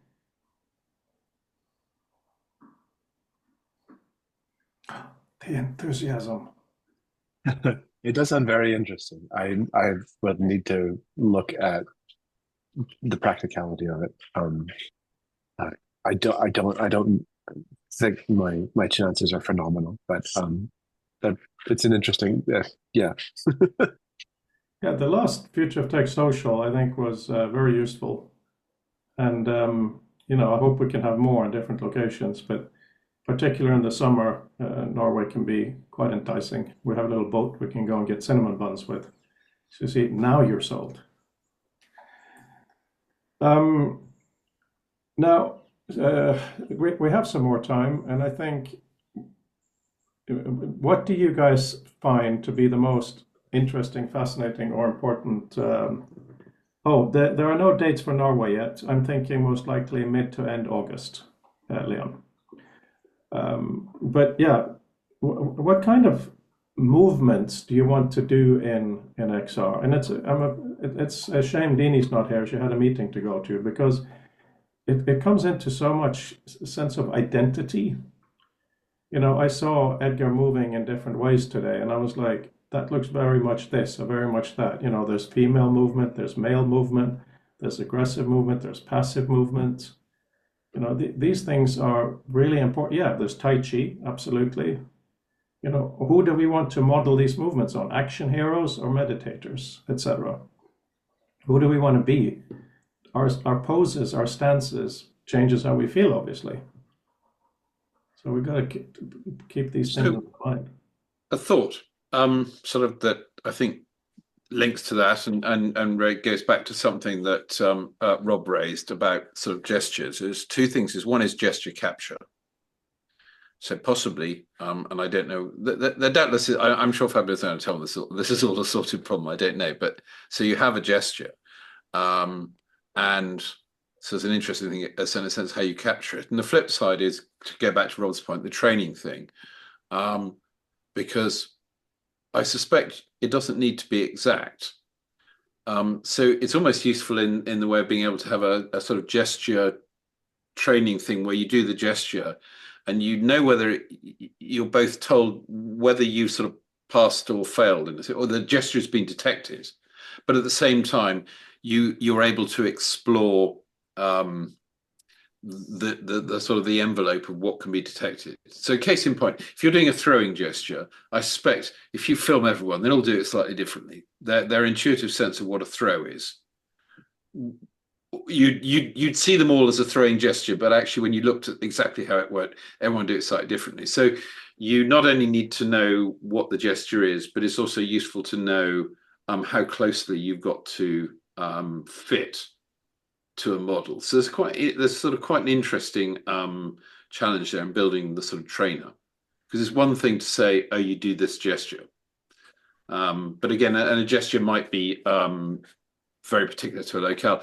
I mean, I wasn't joking when I said earlier that I put in the format that I was actually thinking about, you know, Italian gesture language, and apart from the fact that much of it touches the face, but there's a very rich expressive language of gestures that can actually pass a lot, that can be broadly easily learned. So, you know, maybe what we're doing is building up a new repertoire of those.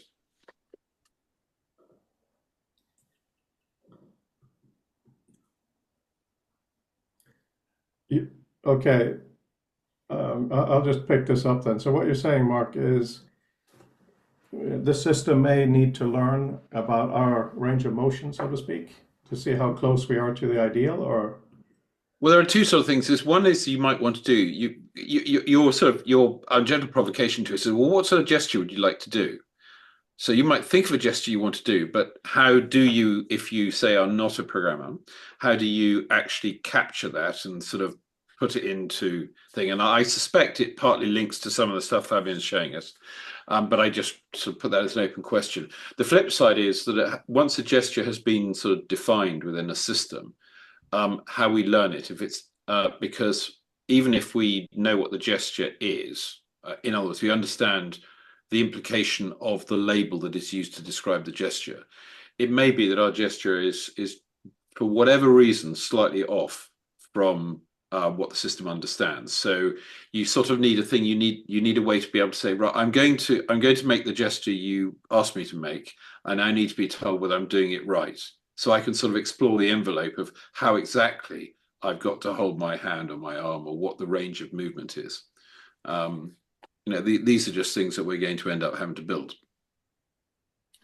Not necessarily us, but in this environment. One of the way to do so the explicit way is what I was showing before, where you say that finger touches that other part of the finger. So that's explicit, and you have to basically understand the concept and code it. One of now Brando's colleague, Ada, which I wanted to invite to one of the presentation actually, has made a tool called Handiwork, and it's not done this way.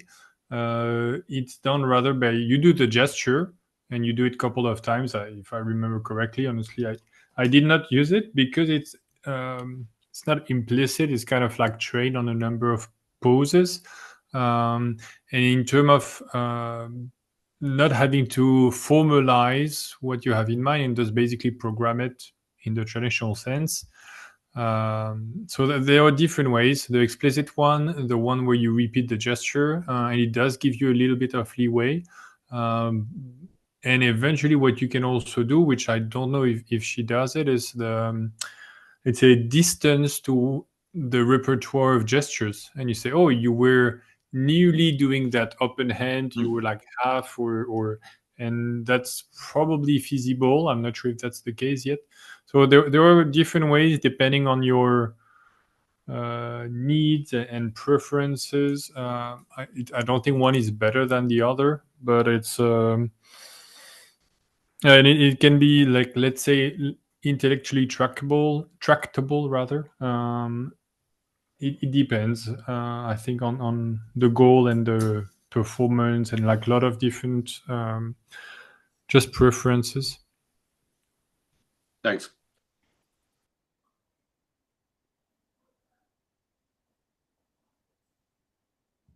I was going to say, in reference to poses,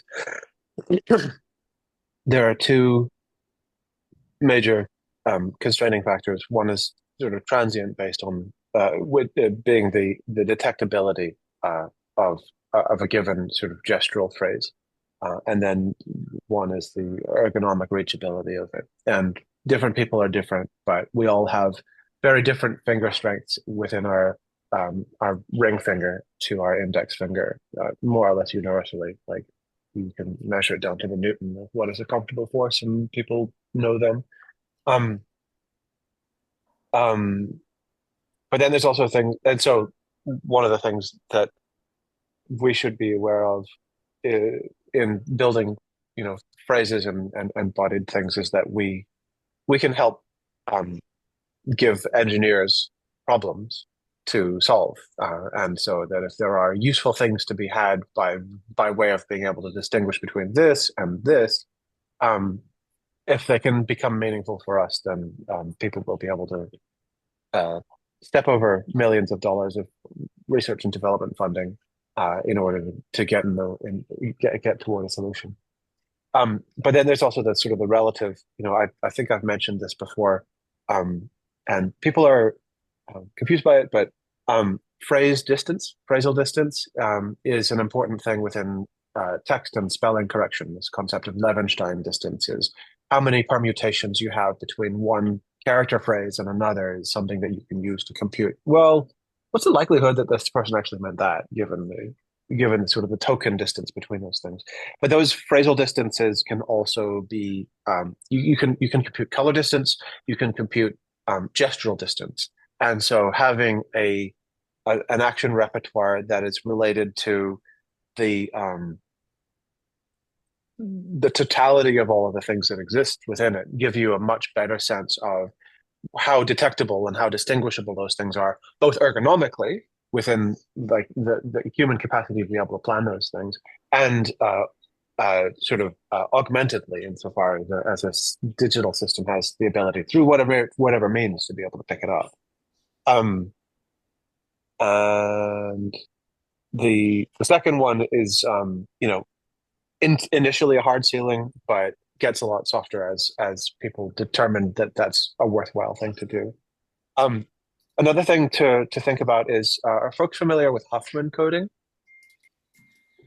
It's a really neat mechanism that some guy called Huffman, presumably dead now, came up with, which is uh, the ideal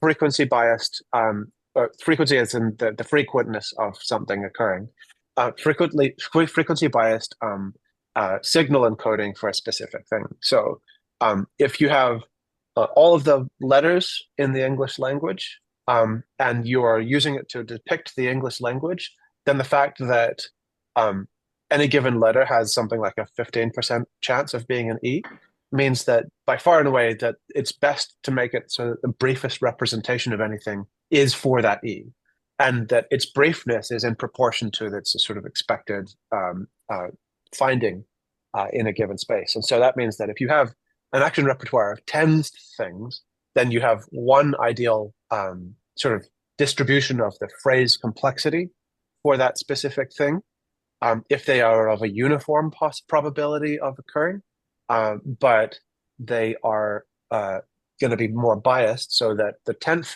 thing might be quite complicated to actually enter, because it's so infrequent, it's not going to slow folks down as much. And in practice, language develops that way. You know, for the most part, when we have particles of speech that we lean on a lot, then we end up doing those things in a way that gets lazy over the generations, millennia, and they get shorter and shorter and shorter. So I don't know. That's a whole bunch of different things. But one, you know, the overall repertoire has to be considered. Two, the ergonomics are important. Three, the detectability of those things needs to be considered in the short term, but provided that's not completely impossible, then it can act as a driver toward people being able to develop those things more with greater nuance and sophistication in the future. And then I guess finally, anytime natural language emerges, be it spoken, oral, verbal, or gestural, we ultimately failed to be able to come up with an adequately sort of automated mechanism for reading it, because language is so special. Language is so fast and planned and flippant and all of these things. That means that then an actual language repertoire, no matter what form it comes in, crosses over that level of machine detectability, and probably will continue to do so for some time, just because of exactly how much brain we put into it. Anyway, that's a whole bunch of things, and I thought they were fun to talk about.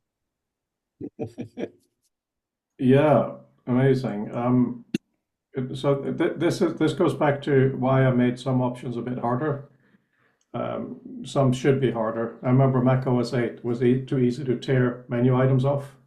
So that was an example of that. But there was a New York Times article recently, maybe even today, Vint sent it, where researchers have found, that kind of an article, that language, not just text, but language is not necessary for thinking, it's necessary for communication, which of course is completely true. And of course, I would say in our context, a little beside the point, because the point of language and writing is not whether you could think without it or not. I would say, of course you can, but what it does is extend your ability, you know, to be able to write a list in front of you and to be able to interact with it extends your short-term memory. I think these are very obvious things, so I get kind of annoyed almost when I see them.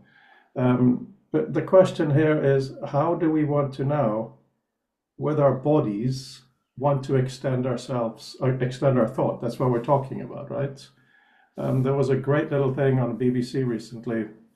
They had discussions about neural implants, Elon Musk and that kind of stuff. And one of the neuro researcher people said, sure, you have an implant, you can get things in and out in a way, but it doesn't change the speed of your brain, which is so obvious and so nice to hear.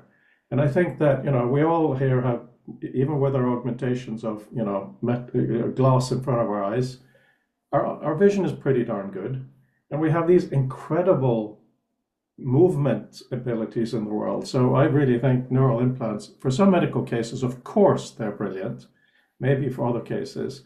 But I really think that this discussion today has been phenomenal because, you know, I did digital, which is the most basic, and you guys have extended it to be all kinds of other things. Now we need to talk about doing the pointing, but the way you do the pointing and pinching can do very different things. We can also think about the shortcuts. Like I have this tool, I think all of you know, Liquid on the Mac. Select text, keyboard shortcut lifts, and you can do a command. Maybe we can develop something here where we decide after testing that a certain gesture means that the user will now employ their own shortcut. Something like that. And also movie-wise, something ridiculous, like if you put all your fingers together like this, you may go into God mode, programmatically speaking, especially in this facial scaffolding, because you almost look like you're meditating. It's like the Matrix. But nobody would know that until they're advanced enough user, which is the point. Some of these should be revealed as you know the system, otherwise it's overwhelming. So it's like a shortcut for that. There are some intriguing options. I was just thinking on that thing of sort of shortcuts is one of the and thinking back over my history of using computers and how I came to certain shortcuts and learned them. And the one way that I never learnt them was somebody showing me it was sort of there. I normally needed to be doing, it's the repetition problem. You need to be doing it enough times within a period for it to sort of stick. The problem comes when there's a really useful shortcut for something you do once in a blue moon. Now, in that case, it may be that it does such a big, heavy lift for you that it's so mind-blowing that you make an extra effort to remain. But otherwise, so I think what that suggests is, without suggesting we have an XR Clippy, that there is something that might indicate to you that there is a faster way of doing the thing you just did, essentially the longhand way. But Rob is going to talk about Octopus in a second, but Mark, that was a really interesting point, because we should have a shortcut that everybody knows that is about what can I do now, kind of a thing. Absolutely. Right. Yeah. Rob, please. Last year, I did a panel at the Nebula Awards conference in Anaheim as part of the Portal promotion project. And I met a guy there named Ray Nayland, who had written a book that was up for Nebula called Mountain in the Sea. And he has a little sort of reading list at the end, and the overlap with what I've been reading is extraordinary. Lots of stuff about semiotics and lots of stuff about cephalopod consciousness. And you're thinking about cephalopods having 8 arms, each with a brain in it, and a core brain that is sometimes in charge, but not very often. And the brains are all operating on their own and sort of feeding back into the system. So you have to think about language when you're trying to communicate with them. And he invents in this a species of octopus that has become social and develops symbolic communication. And speaking of gesture, it's also changing skin color and creating patterns as a way of communicating visually. I'm only halfway through the book, so I haven't gotten all of the information about how the communication is going to work. But I can say that the octopuses are pissed off.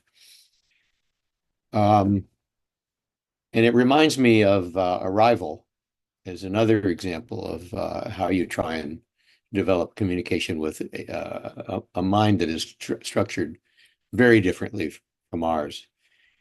And sometimes I get into the VR headset and I think I'm in an alien world. So I'm still struggling to survive in there. But I recommend the book. It's very well done. Really appreciate it, Rob. Thank you.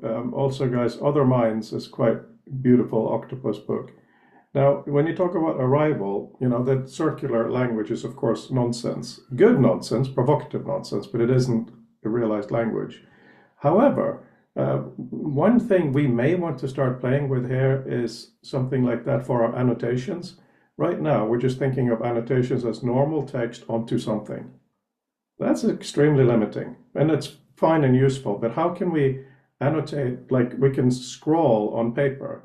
How can we shape something on something we're reading as an annotation? How would that work? I don't know, but Fabian was referencing a Mozilla painting application earlier, right? So you could maybe imagine coming across something that you think is deep, and what you do is maybe do a brushstroke through it to make it deep. You know, it sounds like a joke, but maybe it works, maybe not. Highlighting? Highlighting, but you can choose depending on how you move. It can be rough, it can be little bit, so it's got pencil attributes, but also dimensionality, and maybe even it records the motion you made when you did it. So when you come across something later, you can get that back out.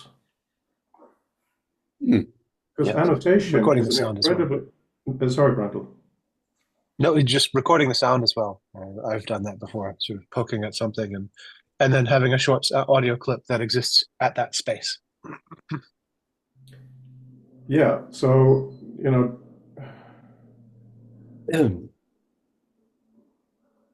By the Just- way, Neil specifically mentions other minds okay. as a source. And Just- Donna Stafford reminds me of this too. So I saw Edgar play cricket today for the first time properly. And you know, you have 2-3 sticks on either side, people running about, batting, and all of that stuff. Sports are, of course, beautiful places. You can do all kinds of annotations, you know, arrows and whatnot.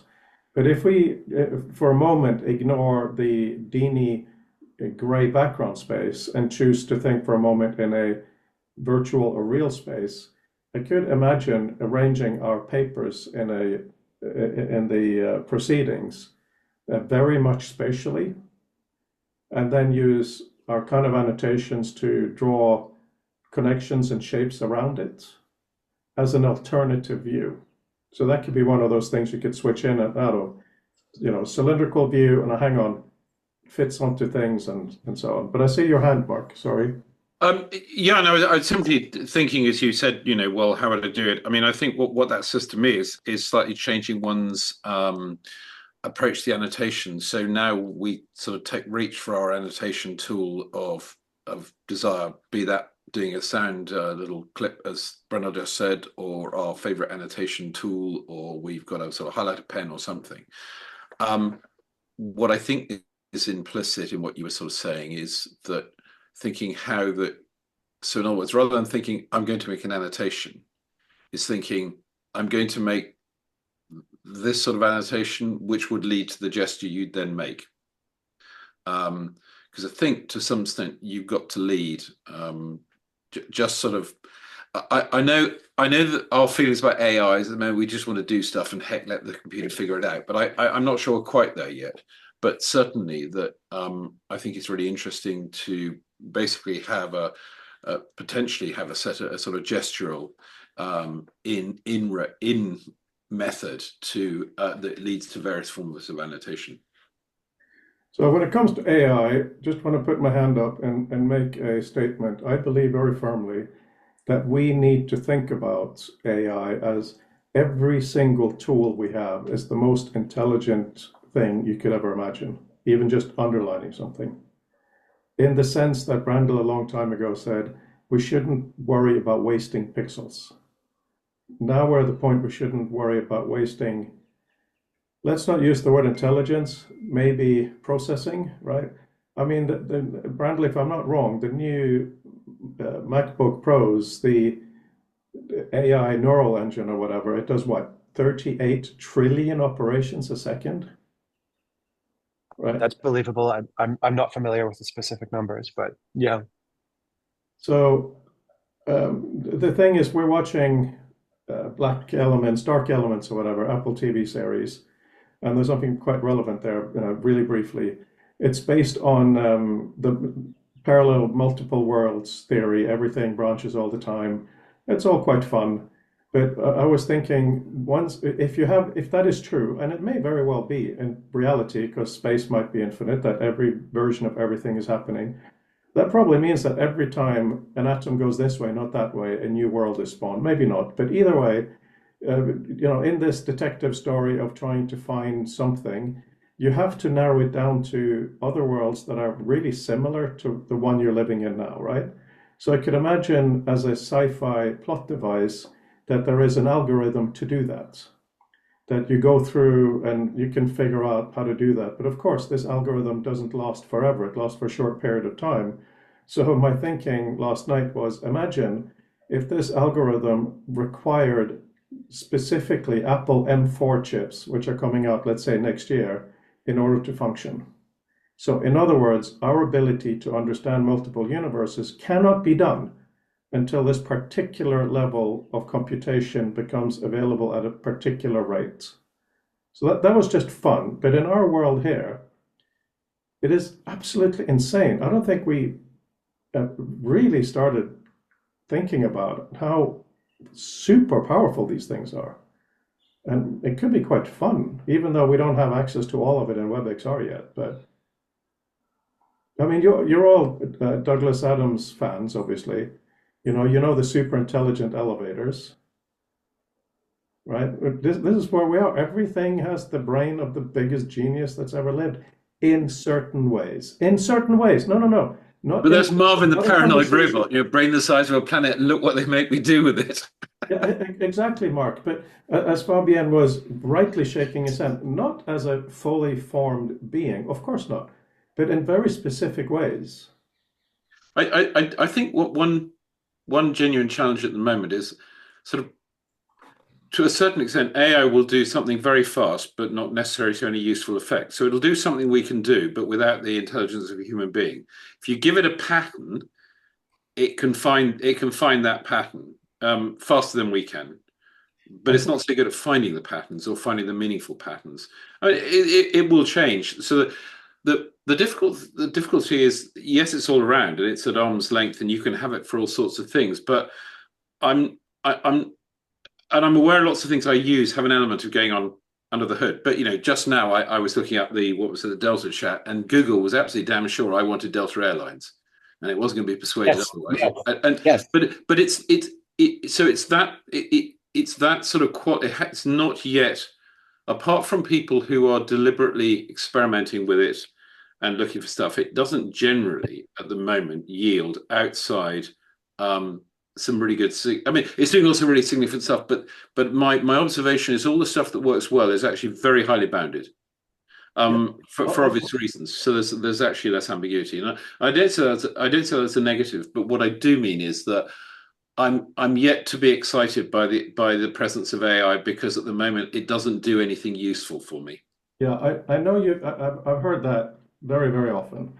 And I'm talking about very different things. I'm talking about a range. I'm talking about a paintbrush having an incredible amount of intelligence. So when you circle a something, it can measure the room and understand the lighting. Like the Unreal Engine currently now, it's almost photorealistic, right? So visually, there are some things that can happen.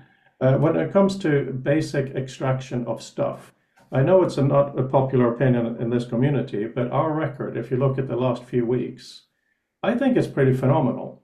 If we agree or disagree and introduce a new thing, generally it gets there. Is it more intelligent than an average human? Absolutely not. But it saves me a huge amount of time. It's not doing something beyond what I can do now. Oh, yes.